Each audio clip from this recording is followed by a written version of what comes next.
Hello mga idol, welcome back sa aking YouTube channel. So for today's video mga idol, ay mayroon pong nagtanong sa atin. Ang tanong ni Sir ay, please gawa ka ng edit tutorial yung nasa gitna sa screen yung phone tulad sa screen mo ngayon boss.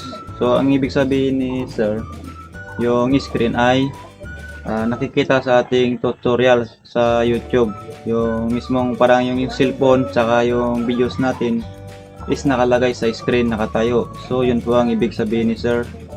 Nagagawan po natin ng tutorial sa video ito.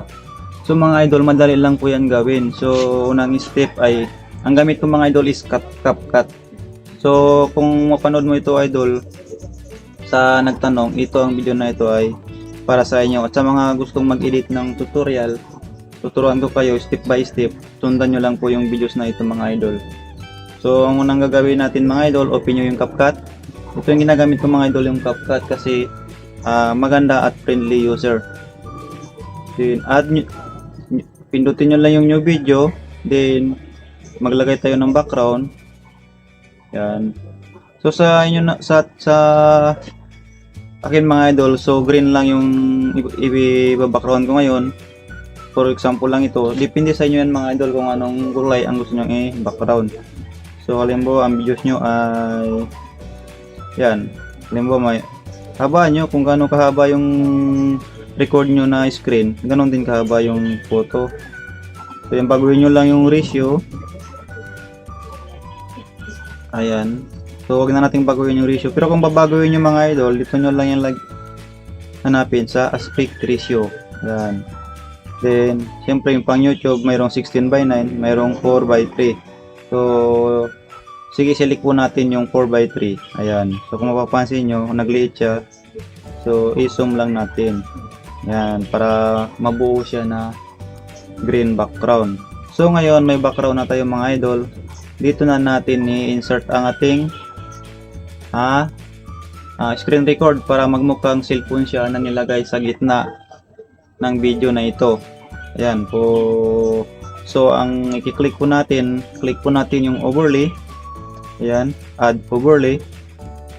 Then yung videos kanina na example ko, kunyari ito, ay hindi po pala ito. Ito, yan. Sa mga nagtatanong. Then add lang natin. So yan mga idol, kung naka-add na, so ganito ang kanyang magiging itsura. Yan po ang recording ng aking cellphone.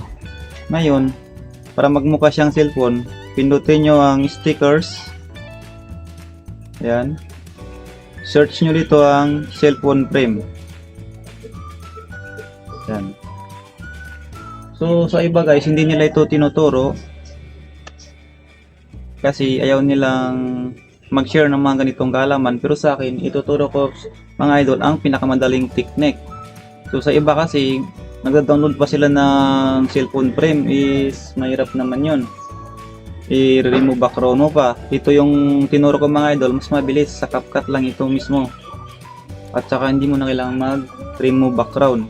So ayan, so pag search natin ng cellphone frame mga idol, yan, lumabas yung mga cellphone na pwede natin gamitin yan. So for example, ito yung sa una yung napili ko. Sa mga nagtatanong kung paano, post lang natin, din isisintro lang natin itong mga idol. Siyempre maliit yan, yan, no? Oh, di ba? Yan, ita-timing mo lang yan ng ganyan din kalaki, tapos habaan mo rin kung gaano kahaba ang videos mo. Yan, pantay natin sa videos natin. Yan, dito hanggang dito, yan. Yan, halimbawa hanggang dyan lang yung video natin.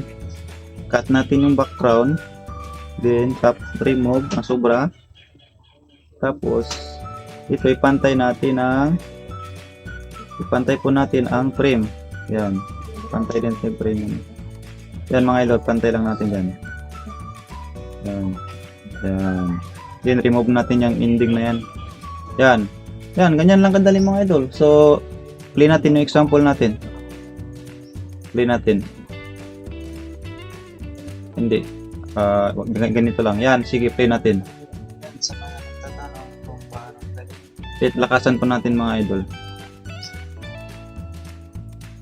Yan. Ito Ito lang pala paglakas, pindutin nyo lang yung volume yan. Yan, sa mga nagtatanong kung paano nilagay. Ulit natin mga idol. Yan, sa mga nagtatanong kung paano nilagay ang cellphone sa screen, katulad ng ganito. Ayan. So, screen record lang ito mga idol. Ayan. So, ilalagay natin to sa screen natin sa YouTube. Ayan, bukas tayo ng YouTube. So, for example lang ito mga idol.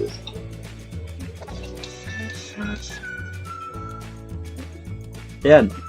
So, mga idol, ganoon lang kasimple. Kung kapag hindi mo alam mga idol, sa tingin mo talaga napakahirap, pero ang totoo niyan, napakadali lang. Kaya tinuturo ko to sa inyo mga idol, step by step. Ayan. So, sana may natutunan kayo sa aking tutorial na ito mga idol. Sa mga hindi pa nakaka-subscribe, please click subscribe and notification bell para lagi po kayong updated sa aking mga content sa related sa mga ganitong content at iba pa. Maraming salamat mga idol. See you in the next one. Bye-bye.